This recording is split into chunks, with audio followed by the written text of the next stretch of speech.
Hola a todos. Hoy vamos a ver un capítulo muy importante, quizás uno de los más importantes de la Escritura, porque en el capítulo 3 de Génesis está el fundamento de todo el edificio teológico de la fe cristiana y del Evangelio. Por lo tanto, estudiar este y entender correctamente este capítulo es de suma importancia. Sin embargo, como vamos a ver ahora, este capítulo tiene un problema. Digamos que tiene muy mala fama. ¿Por qué tiene mala fama? Porque mucha gente piensa de que los relatos de los primeros capítulos de Génesis, y en particular del famoso episodio de la serpiente y Adán y de Eva en el Edén, les resulta como una fábula infantil, como algo pueril, probablemente procedente de esas historias mesopotámicas que se asimilaron a la Biblia. Pero ese no es la verdad. Sin embargo, mucha gente que no entiende, no tiene ninguna idea teológica, y menos de la asistencia del Espíritu Santo, va a pensar pues que son historias mitológicas que no tienen ninguna importancia.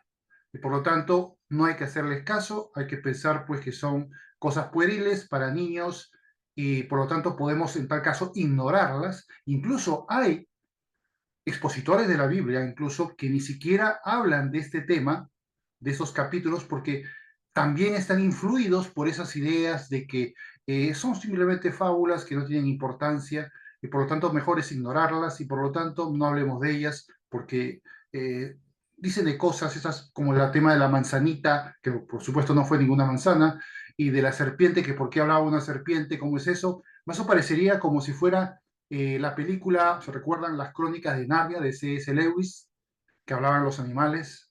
O alguna de esas fábulas, películas, historias o literatura que se ha hecho con la febril imaginación del ser humano. Y podríamos decir que, bueno, como entretenimiento, Génesis nos aporta una serie de entretenidas historias, fabulescas, totalmente irreales, pero la verdad es que no es así. Y lo hemos estado viendo en los últimos estudios que efectivamente no es el caso. Hay una profunda huella teológica en cada detalle de los capítulos de Génesis. Algo muy profundo. Obviamente para el neófito y para la persona que ignora estas cosas va a pensar de que esto es irrelevante. Sin embargo, para el que conoce teología y por lo tanto también como creyente tiene la asistencia del Espíritu Santo, sabrá entender la riqueza inmensa de estos capítulos y los fundamentos esenciales para que el Evangelio de Cristo tenga sentido y para que tenga sentido toda la teología cristiana. Vamos a leer lo que dice aquí este primer verso del capítulo 3. Dice, pero la serpiente era astuta. Fíjese, hablando de un animal astuto. ¿Hay animales astutos? Sí, hay animales astutos. Ahora dice, más que todos los animales del campo que Jehová Dios había hecho. O sea, era lo máximo en astucia. Y uno diría, bueno, un animalito que habla. Vamos a ver ahora sobre esto. Pero antes tenemos que continuar. Vamos a ver, pues, esta pregunta. ¿En realidad Dios hacía referencia a un animal, como parece decirnos el relato? ¿Realmente era un animalito que hablaba y era muy locuaz? En realidad, aquí hay una forma equivocada de entender. Y recordemos que Dios en la Biblia usa metáforas. En las visiones de los profetas es frecuente el uso de las metáforas y también el uso de las figuras animales para manifestar realidades espirituales, naciones y también seres espirituales. Y aquí Dios va a usar en su metafórico capítulo 3 de Génesis también esta metáfora, que puede haber sido también una metáfora física, es decir, una posesión de un demonio, en este caso Satanás, de esa serpiente para poder comunicarse. Y hay una razón por la cual tiene que hacer esta estrategia y no aparecer, como ya veremos más adelante, simplemente manifestándose tal cual es. Bien, aquí hay una explicación que menciona en este texto, que está en el blog, que dice, pronto entenderemos que Dios en su revelación siempre ha usado metáforas de animales e incluso en las visiones de los profetas son comunes las figuras animales en relación a seres espirituales que en ningún modo son animales. Por lo tanto, el que en este relato Satanás haya sido camuflado como un animal de la creación era parte del contexto necesario para que él mismo pueda proponer su seducción y así sugestionar a la primera pareja humana. ¿Por qué lo digo? Porque miren lo que digo aquí. ¿Por qué tenía que aparecer como un animal? Para comunicarse con Eva y darle consejos. No sería la primera vez que vemos a un animal hablar en la Biblia. El caso de el asna de Balaam. Fíjense lo que dice Números del 22, capítulo 22 del 27 al 30. Se podría hablar versos más, pero para no hacerlo tan grande, solamente he puesto esos versos simplemente. Pero en este caso, Balaam era un hombre que tenía un don de profecía y, y fue contratado para que maldijera al pueblo de Israel. Pero él dijo, bueno, yo lo que Jehová me diga, eso diré. Pero en su corazón él tenía otras intenciones. A ver si recibía realmente prebendas de Balac, que era el rey. Pero él no se dejó seducir porque él dijo, bueno, lo que voy a decir es lo que diga Dios. Y cuando va con una burra, justamente a encontrarse con Balac, con malas intenciones, la burra lo detiene porque ve al ángel de Jehová. Y va a pasar lo que dice aquí este pasaje. Dice, y viendo el asna al ángel de Jehová, se echó debajo de Balaam, y Balaam se enojó y azotó al asna con un palo. Entonces Jehová abrió la boca al asna, la cual dijo a Balaam, es decir, le dio la capacidad de hablar, porque en su mente, incluso la asna, un burro, un caballo o un perro, tienen ideas fonéticas de lo que quieren decir, no son tan brutos. Realmente son más inteligentes de lo que creemos, pero no, Dios no les ha dado esa capacidad de la comunicación fonética. Tienen otro tipo de comunicaciones mucho más básicas y mucho más sencillas. Porque su mente y su inteligencia también son mucho más limitados, pero no lo suficientemente limitadas como para decir lo que dice la burra, perdón, el asna.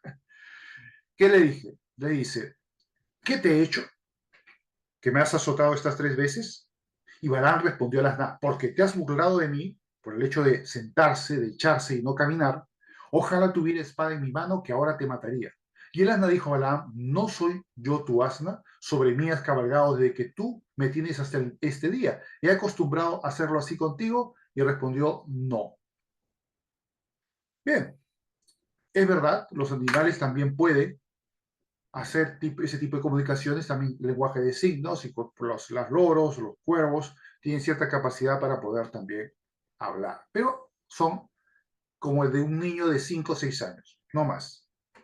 Bien, ahora lo que vamos a ver a continuación, en el pasaje del 1 al 5 de Génesis 3, es lo que nos define la primera deconstrucción de Satanás. Ahora, si a alguno le parece un poco rara esa palabra deconstrucción, o es un tecnicismo quizás, pero es la palabra precisa. Es necesario decirlo y aprender qué significa deconstruir. Deconstruir significa 2 cosas que vamos a ver ahora. Primero, cuestionar la verdad o validez de algo. Y segundo, reformular eso que se dijo previamente. ¿Para qué? Para que se cambie su significado y el propósito sea totalmente distinto. Vamos a ver cómo Satanás lo hace. Vamos a ver este pasaje. Dice así. Pero la serpiente era astuta más que todos los animales del campo que Jehová Dios había hecho, la cual dijo a la mujer, ¿con que Dios os ha dicho, no comáis de todo árbol del huerto? Fíjense, lo he puesto en azul, la primera fase, y en la segunda fase va a ser el otro azul. Y la mujer respondió a la serpiente, del fruto de los árboles del huerto podemos comer, pero del fruto del árbol que está en medio del huerto, dijo Dios, no comeréis de él, ni le tocaréis para que no muráis.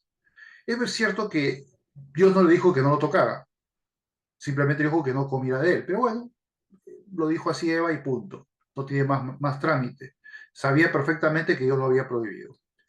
Pero la serpiente no pretendía conformarse con eso, porque su misión era precisamente seducir con sugestiones a Eva y luego también a Adán para que se rebelaran contra Dios, desobedecieran su mandato y al hacerlo estuvieran pecando contra Dios. ¿Qué es lo que dice la serpiente para promover su mentira, su engaño? Dice lo siguiente. Ahora reformula. Primero cuestionó a Dios. Ahora va a reformular y dice, no moriréis. Fíjense que yo le había dicho, vas a morir si comes de ese árbol. Pero Jehová dice, no, no, no, no, no. Está mintiendo. Dios no te dice la verdad. Yo sí te la voy a decir, no vas a morir, no te preocupes. Sino que sabe Dios. Fíjate que Él sabe, pero que no te lo quiere decir. Que el día que comas de él serán abiertos vuestros ojos y seréis como Dios sabiendo el bien y el mal. ¡Pum! Te voy a beneficiar. Vas a ser como Dios. Fíjate, qué bueno. Vas a ser como Dios, sabiendo el bien y el mal. Como diciendo que sabiendo el bien y el mal, que Dios lo puede, lo sabe desde luego, a ti te va a caer bien. Ya, ya vimos por qué en el capítulo 7 y 8 de Romanos, Pablo nos explicó perfectamente las razones, muy profundas, por cierto, a algunos les es difícil entenderlas, por las cuales esa ley no iba a resultar positiva. Aunque la ley es buena y es necesaria, en un corazón sin la gracia de Dios, eso es un desastre y va a la muerte. Vamos a analizarlo luego también. Por lo tanto, dice que sabrán el bien y el mal y estarán muy felices y contentos porque serán como dioses. Vamos a ver pues ahora la fase 1 que decía yo antes.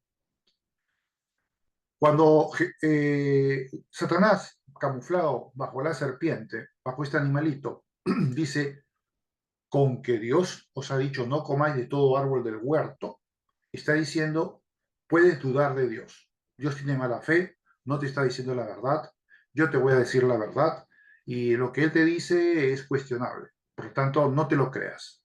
Eso de la fe en Dios no vale la pena. Confiar en Dios no vale la pena. Confía en mí. Entonces aquí viene, Satanás siempre antecede sembrando la duda sobre la intención divina de beneficiar a sus criaturas. Él siempre, hasta el día de hoy, va a intentar que tú dejes de confiar en Dios. Puede usar medios de comunicación, prensa, películas, libros, incluso hasta mensajes, qué sé yo, cualquier cosa que te señale que Dios es falible, no tiene buenas intenciones, ha permitido muchas cosas malas, por lo tanto, no hay que confiar en Él. Y esa fue la primera fase de la deconstrucción satánica. Ahora, yo aquí pongo en letras amarillas algo muy importante. Nunca cedas a este pensamiento. Recuerda quién lo origina. Si tú en algún momento tienes, vamos a decir, razones para desconfiar de Dios, para dudar de Dios, para tener rencor contra Dios, eso, recuérdalo, lo origina Satanás. Obviamente Satanás no es un Dios que está en todas partes, pero tiene sus compañeritos, sus colaboradores, otros demonios, que están distribuidos por el mundo y algunos de ellos estará obviamente tocando tu mente en alguna oportunidad, en más de una, y va a intentar que tú pienses de esa manera. Hay personas que quizás no tengan muchos móviles para poder pensar eso, les va muy bien, muy bendecidos, pero hay otros que no son tan bien bendecidos y van a tener móviles y razones y resentimientos en su corazón por situaciones distintas que han pasado, difíciles, y van a tener la tentación de pensar en que Dios no tiene buena fe. Eso se llama la antife que desagrada a Dios. Recuerden este pasaje de Hebreos 11, verso 6, que dice, repito, sin fe es imposible agradar a Dios. ¿Qué significa fe? Yo confío en la buena intención de Dios por encima de las cosas que hayan sucedido en mi vida o me estén sucediendo ahora. Porque lo que ahora me sucede y Dios lo ha permitido, Dios ya nos advirtió, dijo, en el mundo tendréis aflicción, pero confiad, yo he vencido al mundo. No os extrañe el fuego de prueba que ha venido sobre vosotros como si alguna cosa extraña os aconteciese, decía Pedro. Por lo tanto, no pensemos que las cosas que aparentemente hemos recibido de aflicción en esta vida y que Dios ha permitido que sean señal de que debemos desconfiar de Dios. No demos lugar a la antife. porque es necesario que el que se acerca a Dios, como dice aquí el pasaje, crea que le hay, no solamente que existe un Dios, sino que también es galardonador de los que le buscan. Que el que le busca, que el que busca a Dios, incluso aunque esté en la cárcel, esté en una enfermedad, esté perseguido, esté torturado, esté en una situación tremenda, el que busca a Dios, él sabe que aunque aquí en esta vida no pueda haber ese galardón, en la vida futura sí lo verá de una manera que no se la puede imaginar. Por eso he puesto aquí este pasaje en letras amarillas, en negrita, para que quede claro en la mente de los que están oyendo ahora este mensaje. Esto es muy importante. Esta es exhortación pura. Esto no simplemente es alimentar el intelecto, el conocimiento teológico. No, esto es exhortación. Esto va al corazón. Lo leo exactamente como lo he puesto aquí. Está en el blog. Dice, Satanás y sus secuaces estarán muy dispuestos a infundir en nuestras mentes el rencor contra Dios por el hecho que haya permitido en nuestras vidas circunstancias muy duras y adversas, circunstancias de las cuales no encontramos sentido ni entendemos por qué Dios no ha evitado que las afrontemos. Las mismas nos impedirán a creer que hay mala fe en Dios contra nosotros, pero debemos entender que esto es precisamente lo que Satanás quiere que creamos y debemos rechazar esos malignos pensamientos. Lo que hoy no entendemos, un día lo entenderemos y Dios mismo nos compensará lo sufrido de manera que no podemos ni siquiera imaginar. Confiemos en la buena fe de Dios y en su misericordia, aun cuando sea difícil asimilarlo. Y al hacerlo, podremos ejercer la fe verdadera en lugar de la perniciosa y destructiva antife. Esto es muy importante tenerlo en cuenta, porque un corazón que se llena de antife puede terminar apartándose de Dios. Esto es muy peligroso. Si Satanás usó esto para que pecaran Adán y Eva, también lo ha usado desde ese entonces hasta el día de hoy para que muchísimas personas más que creen en Dios, que han buscado a Dios, que han conocido de Dios, se desanimen y se aparten de Dios, porque en lugar de tener fe, esa fe se marchita y aparece la antife, lo contrario a la fe. Y lo contrario a la fe significa pensar que Dios tiene malas intenciones con nosotros, que Dios no vela por nuestro bien y que Dios no sabe ni le importa el mal que sufrimos. Dios sí lo sabe, sí le importa y sí tiene recompensa, y sí tiene salida, sí tiene solución.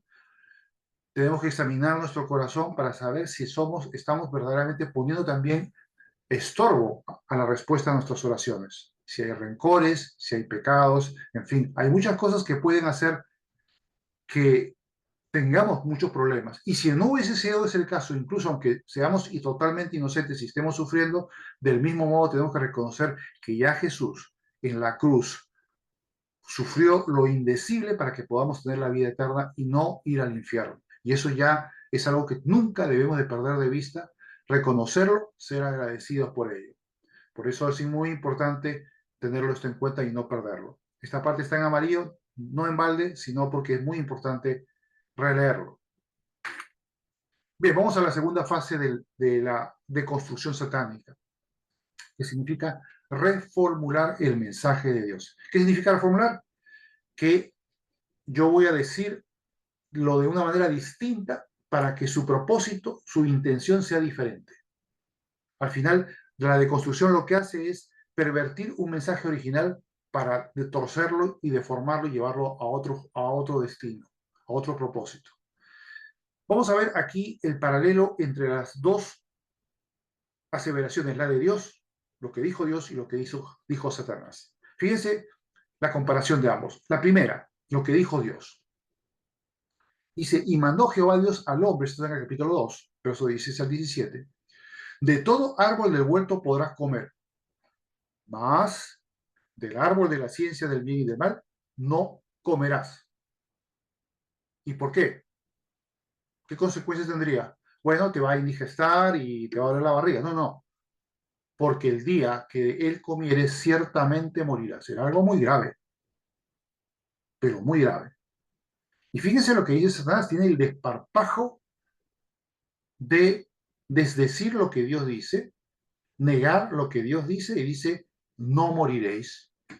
No, eso, lo que dijo Dios no es verdad, está mintiendo. Y luego dice, sino que sabe Dios, Él lo sabe, pero no te lo quiere decir, pero no te voy a decir, que el día que comáis de Él, algo bueno va a pasar. Serán abiertos vuestros ojos y seréis como Dios sabiendo el bien y el mal. Ah, mira, vas a tener una facultad divina y vas a saber algo que sabe Dios. Qué interesante.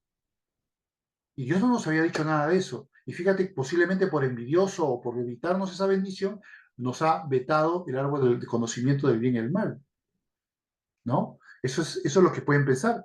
Y solamente comenzó a comenzar a dar vueltas en la cabeza de Eva. Y Adán también, porque estaba cerquita, no se hace el tonto que estaba lejos, no, él estaba cerca también. Vamos a ver qué pasó luego. Ahora, la pregunta aquí es, ¿será posible que Eva y Adán crean a una miserable serpiente en lugar de creer al Dios Todopoderoso, el creador de los cielos y de la tierra? ¿Pueden las personas creer más a Satanás que a Dios? Pues sí, pues sí. Todo el tiempo sucede, ha sucedido desde los principios de los tiempos. Y del principio que vemos aquí de Adán y Eva ya empezó a suceder. Sí. Y no solo eso, sino que hasta el día de hoy multitud de seres humanos siguen creyéndole a Satanás en lugar de Dios. Si lo dice la Biblia, no tiene valor, pero si lo dice algún iluminado, sí tiene valor y hay que creerle, hay que hacerle caso. Recuerdo una cita que no está aquí de Pablo a los Gálatas que le decía el sufrimiento que le causaba la facilidad con que los Gálatas creían cualquier cosa que les decía. Y eso les critica a los Gálatas. Pero aquí hay otro pasaje en Efesios 4, del 13 al 14, que dice también algo muy similar. Dice, hasta que lleguemos, los creyentes, a la unidad de la fe y del conocimiento del Hijo de Dios, a un varón perfecto a la medida de la estatura de la plenitud de Cristo. Y fíjense para qué. ¿Para qué está esperando Pablo que llegamos a ser ese varón perfecto a la medida de la estatura de la plenitud? Para que seamos fuertes y no palomitas dóciles que caen fácilmente. ¿En qué? Dice, para que ya no seamos niños fluctuantes. ¿Qué significa eso? Que cambia, volubles, que cambia de ideas, un día piensa una cosa, el otro día piensa de otra manera, llevados por doquiera de todo viento de doctrina. Viene alguien muy iluminado por ahí a decir alguna barbaridad y se lo creen, ya está. Y fíjense lo que dice, por estratagema, ya no estamos hablando del diablo, sino de sus acólitos, de hombres que para engañar, igual que el diablo, emplean con astucia, igual que el diablo, las artimañas del error, igual que el diablo. Satanás ya no está pues desprovisto de ayudantes, no solamente de demonios, también seres humanos colaboran con él de una manera maravillosa. Satanás tiene colaboradores, no solamente demonios, sino también colaboradores humanos que luchan, son enemigos de Dios y luchan contra Dios y no pierden oportunidad para declarar a través, personalmente o a través de algún medio de comunicación, a través de la literatura, de una película, de un blog, de un canal de YouTube, de lo que sea, o de declaraciones en conferencias, de tratar de descalificar a Dios, de con astucia engañar, llevar al error. Ese estratagema de hombres que en el fondo están dirigidos por Satanás. Y eso lo van a hacer. Y es triste que muchos creyentes terminen creyendo estas cosas y recibiendo el mismo mensaje de constructivo de Satanás en esa segunda fase, que significa reformular lo que Dios dijo, negar lo que Dios dijo. Sabemos que en los capítulos 7 y 8 de Romanos, Pablo ya nos habló de por qué el esclarecimiento de ese conocimiento del bien y el mal, en lugar de producir vida, iba a producir muerte. ¿Por qué? Porque el ser humano todavía no tiene la gracia de Dios. ¿Y eso qué significa si es que no lo entendemos? Hay una cosa que tenía que hacer Dios. Dios sabe que el ser humano no puede cumplir la ley de Dios.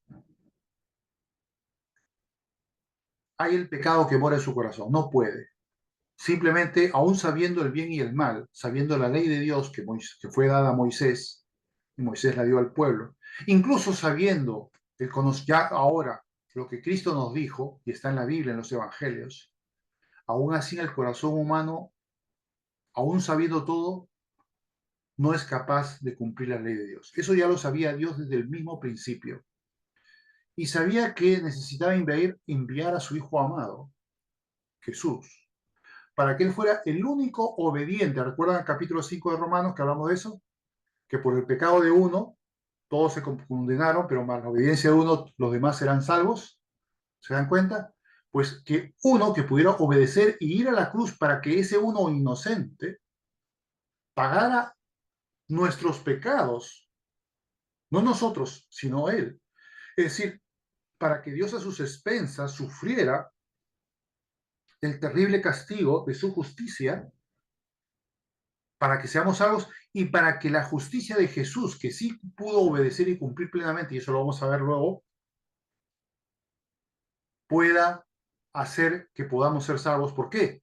Porque el que recibe a Jesús ya tiene la justicia de Jesús, no la tuya, no la mía. Y por lo tanto, Dios va a ver la justicia de Jesús en mí y en ti. Y por lo tanto me va a aceptar porque ya no va a ver en mí mi justicia que es abominable, sino la justicia de Jesús. Esa es la gracia de Dios.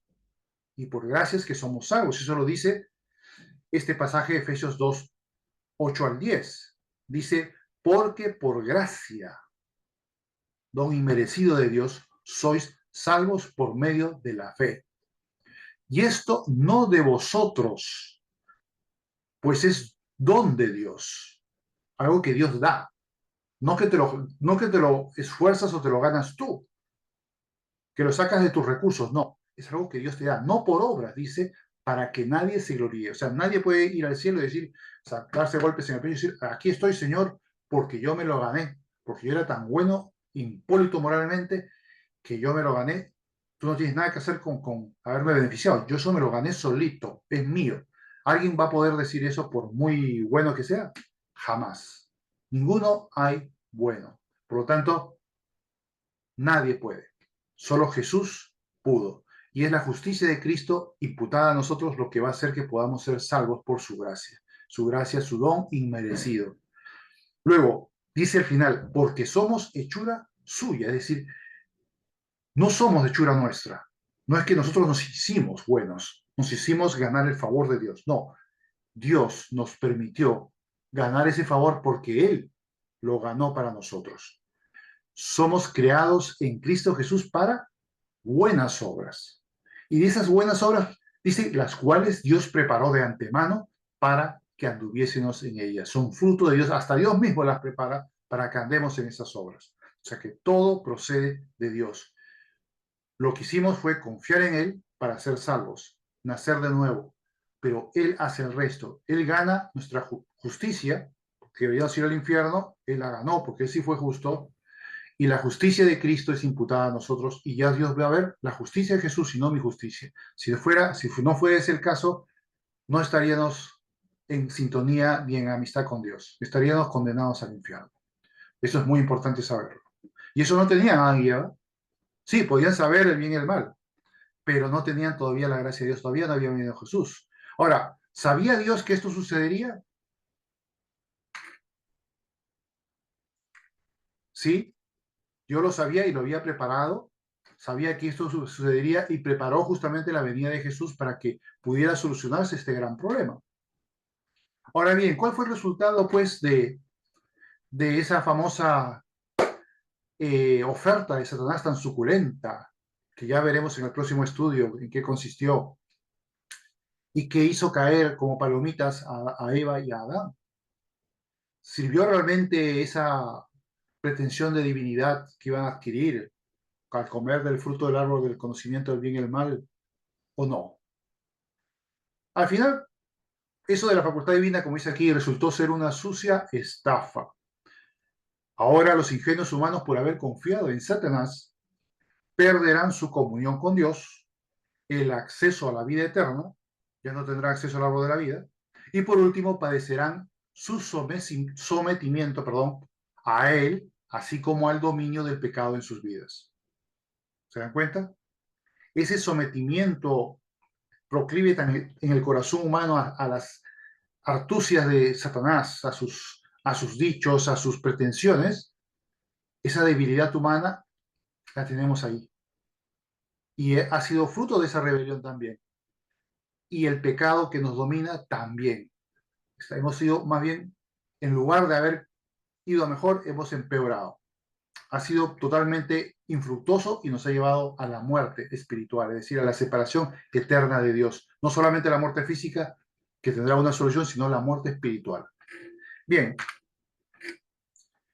ahora vemos aquí otro de los aspectos que se pretendía ganar al comer del fruto del árbol del conocimiento del bien y el mal. Había dos cosas, lo que se llama la independencia de Dios. Yo quiero vivir sin Dios, no quiero contar con Dios en mi vida. Dios, apártate. Ya sea que cree que existes o para sentirme mejor diga, tú no existes. Y así no tengo que tener, como decía el afiche de Richard Dawkins en Inglaterra y también en Madrid, tuvo una búsqueda, o sea, ya, probablemente Dios no existe, así que deja de preocuparte y disfruta de la vida. Y es cierto, hay algunos que pretenden eso, que bueno, Dios no existe y por lo tanto, si Dios no existe, ya pues no me voy a preocupar moralmente. No hay un juez moral que me vaya un día a pedir cuentas por lo que he hecho y por lo tanto voy a poder hacer lo que yo considere que es bueno o malo. A la carta, moral a la carta. Y viene ese extravío moral del ser humano. Aquí digo, las graves consecuencias de obtener el conocimiento del bien y el mal no solo va a dotarles de una incipiente conciencia moral, es decir, de comprender las cosas buenas y malas, sino que les facultará también para crearse una moda moral, perdón, a la carta, es decir, a elegirse en jueces morales y con ello fundamentar su independencia de Dios, reemplazando al Dios Todopoderoso como gobernador y juez moral para rogarse ser dioses y jueces morales de sus propias vidas. Aquí voy a poner algunos pasajes y también el Salmo 82. Bueno, vamos a ver. Aquí vamos primero estos dos pasajes. Esta independencia de Dios impele a los seres humanos a rechazar todo intento de parte de Dios para sujetarlos a la obediencia a su ley. Ellos rechazan, no quieren la ley de Dios. Hay un pasaje en Salmo 2, precisamente en el verso 1 al 3, es un salmo muy mesiánico, por cierto, que dice lo siguiente: ¿Por qué se amotinan las gentes y los pueblos piensan cosas vanas? Se levantarán los reyes de la tierra y príncipes consultarán unidos contra Jehová y contra su ungido, diciendo: rompamos sus ligaduras y echemos de nosotros sus cuerdas. No quieren tener obediencia a Dios. No quieren sentirse obligados moralmente a obedecer lo que Dios nos enseña. Ellos quieren romper esas ligaduras religiosas, espirituales, y echar esas cuerdas de ellos y sentirse libres para pecar y hacer lo que ellos crean conveniente o les apetezca. Luego dice luego, para estas gentes, perdón, la ley de Dios es una atadura de la que quieren desembarazarse, un yugo asfixiante que frustra su anhelo de libertad para pecar y definir así su propia moral. Y Jeremías 2:20 dice: porque desde muy atrás, está hablando de los israelitas, rompiste tu yugo y tus ataduras. El propio Israel, el pueblo de Dios, entre comillas, y dijiste: no serviré. Yo quiero mis Baales, mis Astarot, mis ídolos, pero yo no quiero seguir la ley de Jehová. No me importa. Yo rompo ese yugo de servir a Dios, a Jehová. Yo rompo esas ataduras y me voy a los ídolos, me voy a cualquier cosa que mi corazón estime oportuna adorar o creer. Y eso es muy común. Y ese término de señalar al ser humano como gobernador, al ser independiente de Dios y también como juez moral, hay un salmo, el Salmo 82, que nos habla de eso. Vamos a ver lo que dice aquí. Esta rebeldía asociada a su opción de ejercer juicio les proporciona como dioses, les posiciona como si fueran dioses. Es verdad, Dios dijo que sojuzgaran la tierra, y eso en cierta manera es una especie de delegación divina al ser humano sobre el resto de las especies vivientes del planeta. pero también quiere hacerse Dios para poblaciones y pueblos, como gobernadores y como jueces morales, pero de un carácter más bien impío, un carácter corrupto, muy lejos de la justicia divina. Dice el Salmo 82, esto es todo el Salmo, es un salmo pequeñito, que dice, Dios está en la reunión de los dioses. No está refiriendo a dioses de las creencias populares, no, está hablándose de seres humanos, como dioses, en el sentido de que tienen la facultad divina de gobernar y ejercer justicia. A eso se refiere. En medio de los dioses juzga, diciendo, oye, ustedes van a administrar justicia, van a gobernar, pero realmente bien. Y dice, ¿hasta cuándo juzgaréis injustamente y aceptaréis las personas de los impíos? Es decir, reciben prebendas, sobornos para poder torcer la justicia y al final absolver al inicuo porque ha pagado y condenar al inocente. Dice, defended al débil y al huérfano, haced justicia al afligido y al menesteroso, librad al afligido y al necesitado, librarlo de mano de los impíos. Eso es lo que Dios quiere que hagan. Y eso es lo que quiere que hagamos, no que seamos arrogantes para crearnos una justicia deforme y pervertida. Y luego dice sobre esta gente, no saben, no entienden, andan en tinieblas, tiemblan todos los cimientos de la tierra por causa de estas iniquidades. Yo dije, vosotros sois dioses y todos vosotros hijos del Altísimo. Mira, qué tales características. Pero como hombres moriréis y como cualquiera de los príncipes caeréis. No te creas que por gobernar o por ejercer justicia eres un diosecillo, porque eres un ser humano. Vas a morir y vas a caer. Levántate, oh Dios, juzga la tierra porque tú heredarás todas las naciones. Luego lo veremos al final un comentario sobre esto. Siempre ha habido gobernadores y jueces justos, pero más bien han brillado como excepciones a la regla más que como la norma. O sea, digamos, alguien dirá, bueno, sí, pero hay gobernadores buenos, hay jueces que son buenos. Sí, por supuesto que lo hay, pero la mayoría de las veces no es el caso, lamentablemente. Y Dios sabe que esa pretensión humana de independizarnos de Dios para ejercer nuestra propia administración de gobierno y justicia solo puede parar en fracaso y abocarnos a la muerte. Como dije antes, solo la instalación del verdadero gobierno y juicio de Dios llevará al verdadero esplendor de la humanidad. Ya expliqué por qué, por la gracia de Dios y por lo que Jesús hizo. Por eso al final termina diciendo, levántate, oh Dios, juzga la tierra porque tú heredarás todas las naciones. Lo último del verso del Salmo 82.